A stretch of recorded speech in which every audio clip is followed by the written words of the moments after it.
السلام علیکم دوستوں، میں ہوں حماد حسین۔ دوستوں، 23 جون 1757 کو پلاسی کی جنگ ہارنے کے بعد سراج الدولہ اونٹ پر بھاگ نکلے اور طلوع آفتاب کے ساتھ ہی مرشد آباد پہنچے۔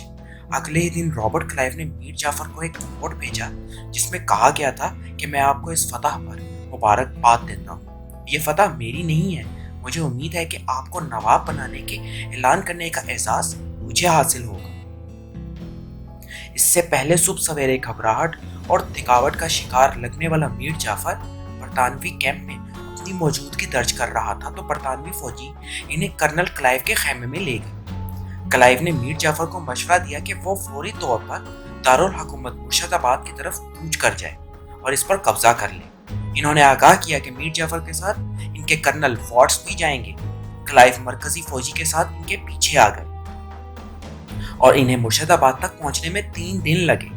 راستے میں سڑکوں پر چھوڑی گئی توپیں، ٹوٹی ہوئی گاڑیاں اور سراج الدولہ کے سپاہیوں اور گھوڑوں کی لاشیں ملی۔ سر پینڈرل مون اپنی کتاب the British conquest and dominion in India میں لکھتے ہیں کہ اگرچہ کلائیو کو 27 جون کو مرشد آباد پہنچنا تھا، لیکن جگت سیٹھ نے انہیں متنبہ کیا کہ ان کو مارنے کا منصوبہ بنایا جا رہا ہے، لہٰذا 29 جون کو کلائیو شہر میں داخل ہوئے۔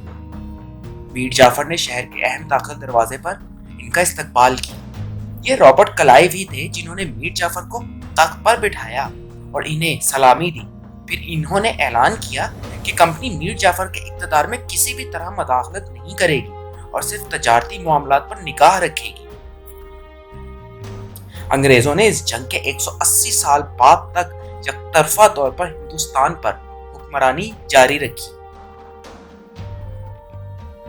کلائیو کو سراج الدولہ کے خزانے سے 5 کروڑ روپے ملے، جو ان کی توقع سے ابھی بہت کم تھے۔ اگر انہیں ساری رقم مل جاتی تو رابرٹ کلائیو اچانک 33 سال کی عمر میں یورپ کے سب سے امیر لوگوں میں شامل ہونے والے تھے۔ جب کلائیو نے اس لوٹ مار میں سے اپنا حصہ لینے کے منتظر تھے تو میر جعفر کے بیٹے میران نے سراج الدولہ کو ڈھونڈنے میں کوئی کسر نہیں چھوڑی، جو بنگال کے دارالحکومت سے فرار ہو چکے تھے۔ مشہور مورخ سید غلام حسین خان نے اپنی فارسی زبان میں لکھی گئی کتاب سیار المتاخری میں لکھا ہے کہ سراج الدولہ عام لوگوں کا لباس پہن کر بھاگے تھے۔ اس کے ہمراہ ان کے قریبی رشتہ دار اور بعض خواجہ سرا بھی تھے۔ صبح 3 بجے انہوں نے اپنی اہلیہ لطف النساء اور بعض قریبی رشتہ داروں کو احاطہ دار گاڑیوں میں بٹھا دیا۔ جتنا سونا اور زیورات اپنے ساتھ لے سکے اپنے ساتھ لے گئے اور محل چھوڑ کر بھاگ نکلے۔ وہ پہلے بھاگوان گولا گئے اور پھر 2 دن بعد کئی کشتیاں بدل کر محل کے کنارے پر پہنچے۔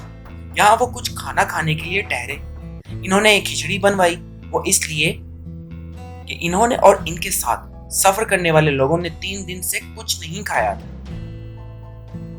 اس علاقے کے ایک فقیر شاہ دانا نے مخبری کرتے ہوئے سراج الدولہ کے دشمنوں کو ان کے وہاں پہنچنے کی خبر دے دی۔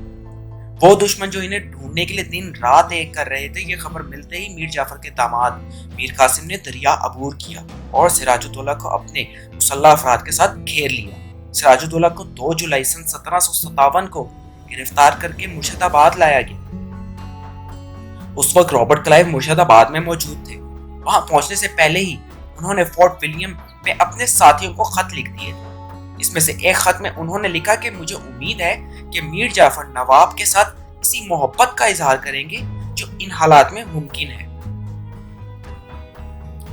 2 دن بعد انہوں نے ایک اور خط لکھا جس میں انہوں نے کہا کہ سراج الدولہ اب اس دنیا میں نہیں رہے۔ نواب میر جعفر نے شاید ان کو بچا لیا ہوتا، لیکن اس کے بیٹے میران نے سوچا کہ ملک میں امن کے لیے سراج الدولہ کو مرنا ہوگا۔ انہیں کل صبح خوش باغ میں سپرد خاک کر دیا گیا۔ اس بات کی تصدیق کرتے ہوئے رابرٹ اورمن نے اپنی کتاب میں لکھا کہ تخت بدر نواب کو آدھی رات کو اسی محل میں میر جعفر کے سامنے پیش کیا گیا، جس میں کچھ دن پہلے تک وہ رہا کرتے تھے۔ میر جعفر اپنے درباریوں اور اہلکاروں سے یہ مشورہ کرتا رہا کہ سراج الدولہ کے ساتھ کیا سلوک کیا جائے۔ اس کے پاس 3 متبادل راستے تھے، یا تو سراج الدولہ کو مرشد آباد میں قید کر دیا جائے، یا ملک سے باہر قید کیا جائے، یا پھر انہیں سزائے موت دے دی جائے۔ بعض لوگوں نے مشورہ دیا کہ سراج کو جیل میں زندہ رکھنا چاہیے، لیکن میر جعفر کا 17 سالہ بیٹا میران اس کے سخت خلاف تھا۔ اس پورے معاملے میں جعفر کی اپنی نہ تو کوئی رائے تھی اور نہ ہی کوئی دخل۔ حال ہی میں شائع ہونے والی کتاب پلاسی دا بیٹل کے مصنف سدیپ چکرورتی لکھتے ہیں کہ میران نے اپنے والد کی خاموشی کو ان کی رضامندی سمجھا۔ اس نے اپنے والد سے کہا کہ آپ آرام کریں، میں ان کو سنبھال لوں گا۔ میر جعفر نے سمجھا کہ کوئی تشدد نہیں ہوگا۔ انہیں دیر رات تک لگنے والے اپنے دربار کو بند کیا اور اپنے کمرے میں سونے کے لیے چلے گئے۔ سید غلام حسین خان لکھتے ہیں کہ میران نے اپنے ایک ساتھی محمد بیگ، جس کا دوسرا نام لال محمد بھی تھا، سراج الدولہ کو مارنے کا حکم دیا۔ جب میران اپنے ساتھیوں کے ساتھ سراج الدولہ کے پاس پہنچا تو سراج کو اندازہ ہوا کہ اس کے ساتھ کیا ہونے والا ہے۔ اس نے التجا کی کہ اسے مارنے سے پہلے اسے وضو کرنے اور نماز پڑھنے کی اجازت دی جائے۔ اپنا کام جلد ختم کر لینے کے لیے قاتلوں نے سراج کے سر پر پانی سے بھرا برتن انڈیل دیا۔ جب سراج الدولہ کو احساس ہوا کہ انہیں سکون سے وضو نہیں کرنے دیا جائے گا تو انہوں نے کہا اسے پیاس بجھانے کے لیے پانی پلایا جائے۔ رابرٹ اور میں لکھتے ہیں کہ پھر تبھی اچانک محمدی بیگ نے سراج الدولہ پر خنجر سے حملہ کیا۔ جیسے ہی خنجر نے اپنا کام کیا، دوسروں نے اپنی تلواریں سونت لی اور وہ سراج الدولہ پر پل پڑے اور وہ منہ کے بل گر پڑے۔ اگلے دن سراج الدولہ کی مسخ شدہ لاش کو ہاتھی کی کمر پر لاد دیا گیا اور مرشد آباد کی گلیوں اور بازاروں میں گھمایا گیا۔ یہ ان کی شکست کا سب سے بڑا ثبوت تھا۔ سید غلام حسین خان اس بربریت کو بیان کرتے ہوئے لکھتے ہیں کہ اس درندگی کے سفر کے دوران اس ہاتھی کے مہابت نے جان بوجھ کر حسین قلی خان کے گھر کے سامنے ہاتھی کو روکا۔ 2 سال قبل اسی حسین قلی خان کو سراج الدولہ نے قتل کروا دیا تھا۔ یہاں پر سراج الدولہ کی لاش سے خون کے کچھ قطرے اسی جگہ پر گرے جہاں قلی خان کا قتل کیا گیا تھا۔ کرم علی نے دا مظفر نامہ آف کرم علی میں اس کا تذکرہ کرتے ہوئے لکھا ہے کہ تقریباً 70 بے گناہ بیگموں کو ایک کشتی میں بٹھا کر دریا ہوگلی کے وسط میں لے جایا گیا تھا اور کشتی کو وہاں ڈبو دیا گیا۔ سراج الدولہ خاندان کی باقی خواتین کو زہر دے کر ہلاک کر دیا گیا۔ انہی زیر آب مار دی جانے والی خواتین کے ساتھ دریائے ہگلی کے قریب ہی خوش باغ نامی باغ میں دفن کر دیا گیا۔ صرف ایک عورت کی جان بخشی گئی۔ سراج الدولہ کی بہت خوبصورت اہلیہ تھی۔ میران اور اس کے والد میر جعفر دونوں نے انہیں شادی کا پیغام بھی بھیجا۔ پلاسی کی جنگ جیتنے کے 1 سال کے اندر ہی میر جعفر کا جلوہ کم ہونے لگا۔ کچھ عرصہ قبل تک میر جعفر کی وکالت کرنے والے کلائیو نے انہیں دی اولڈ فول یعنی بیوقوف بوڑھا اور ان کے بیٹے میران کو دا ورتھلیس ینگ ڈاگ یعنی ایک بیکار نوجوان کتا قرار دی۔ سستی، نااہلی اور افیون نے میر جعفر کو یکسر تبدیل کر دیا تھا۔ 11 نومبر سن 1758 کو کلائیو نے جان پین کو ایک خط لکھ کر کہا تھا جس شخص کو ہم نے تخت پر بٹھایا وہ مغرور، لالچی اور بات بات پر گالی دینے والا شخص بن گیا ہے۔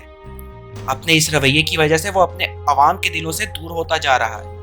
کلائیو کے انگلینڈ واپس آنے سے پہلے میر جعفر اپنی فوج کے 13 ماہ کے باقی کرائے کے صرف 3 قسطیں ہی ادا کر پایا تھا۔ تنخواہ نہ ملنے کی وجہ سے اس کے فوجی بغاوت کے موڈ میں آ گئے تھے۔ سر پینڈرل مون اپنی کتاب میں لکھتے ہیں کہ میر جعفر کے فوجیوں کے گھوڑے ہڈیوں کا ڈھانچہ بن چکے تھے۔ ان پر سواری کرنے والے ان سے تھوڑے بہتر تھے، یہاں تک کہ اس کے افسر بھی پھٹے پرانے کپڑے پہن رہے تھے۔ پلاسی کی لڑائی کے 3 سال کے اندر ہی انڈیا کے سب سے امیر شہروں میں ایک مرشد آباد غریبی کی دہلیز پر آن کھڑا ہوا اور اس بربادی کے لیے بہت حد تک خود میر جعفر ذمہ دار تھا۔ غلام حسین خان لکھتے ہیں کہ میر جعفر ہمیشہ مہنگے جواہرات پہننا پسند کرتا تھا، لیکن نواب بنتے ہی اس نے ایک ہی کلائی میں مختلف جواہرات سے بنی 6-7 بریسلٹ پہننا شروع کر دی۔ اس کے گلے میں 3-4 لڑیوں کی مالا لٹکی رہتی تھی۔ اس کا سارا وقت موسیقی سننے اور خواتین کا رقص دیکھنے میں صرف ہوتا تھا۔ کچھ ہی دن میں یہ واضح ہو گیا تھا کہ میر جعفر میں بنگال پر حکمرانی کرنے کی صلاحیت نہیں ہے۔ وہ ایک ان پڑھ عرب سپاہی کی طرح تھا جن کا راج پاٹ سے کوئی واسطہ نہیں تھا۔ سر پینڈرل مون اپنی کتاب میں لکھتے ہیں کہ کلائیو نے خود انگلینڈ جانے والے جہاز پر سوار ہونے سے پہلے کہا تھا کہ میر جعفر میں حکمرانی کا دم نہیں ہے، ان میں یہ صلاحیت نہیں ہے کہ وہ اپنے لوگوں کی محبت اور ان کا اعتماد حاصل کر سکیں۔ ان کی بد انتظامی نے بنگال کو انتشار کی طرف دھکیل دیا ہے۔ دوسری جانب اس کے بیٹے میران کا ہمدردی اور رحم دلی سے کوئی سروکار ہی نہیں تھا۔ اس کی سب سے بڑی تشویش یہ تھی کہ کیسے علی وردی خان کے بقیہ کنبے کو ختم کیا جائے۔ تاکہ مستقبل میں بغاوت کے امکان کو ختم کیا جا سکے۔ غلام حسین خان لکھتے ہیں کہ علی وردی خان کے پورے حرم کو دریا میں ڈبونے کے بعد اس کی توجہ سراج الدولہ کے 5 قریبی رشتہ داروں پر مرکوز ہو گئی۔ اس نے سراج الدولہ کے چھوٹے بھائی مرزا مہدی کو لکڑی کے 2 تختوں کے درمیان رکھ کر پسوا دیا۔ بعد میں میران نے اس قتل کو سعدی کی کہاوت کو دہراتے ہوئے جائز قرار دیا کہ سام کو مارنے کے بعد اس کے بچے کو چھوڑنا کوئی دانشمندانہ بات نہیں ہے۔ دوسرے حریفوں اور سابق انتظامیہ کے اہم اہلکاروں کو میران نے دربار کے اہم دروازے پر اپنے ہاتھوں سے چھرا گھونپ کر ہلاک کیا یا انہیں زہر پلوا دیا۔ غلام حسین خان نے اپنی کتاب میں لکھا ہے کہ میران سراج الدولہ کے خاندان کے مارے گئے لوگوں کی ایک فہرست رکھتا تھا اور اسے ایک خاص نوٹ بک میں اپنی جیب میں رکھتا تھا۔ جلد ہی اس فہرست میں مرنے والوں کی تعداد 300 ہو گئی۔ جب وارن ہیسٹنگر نے سراج خاندان کے لوگوں کے قتل کے بارے میں سنا تو اس نے کلکتہ بھیجی جانے والی اپنی رپورٹ میں لکھا کہ کوئی بھی دلیل اس ویلن کے کرتوتوں پر پردہ نہیں ڈال سکتی ہے۔ مجھے یہ کہنے کے لیے معاف کیا جائے کہ ایسے شخص کی ہماری حمایت کسی بھی طرح سے جائز نہیں ہو سکتی۔ دوستوں، مجھے امید ہے کہ آپ سب کو یہ آج کی ویڈیو ضرور پسند آئی ہوگی۔ اس ویڈیو کو لائک، شیئر اور سبسکرائب ضرور کیجیے گا۔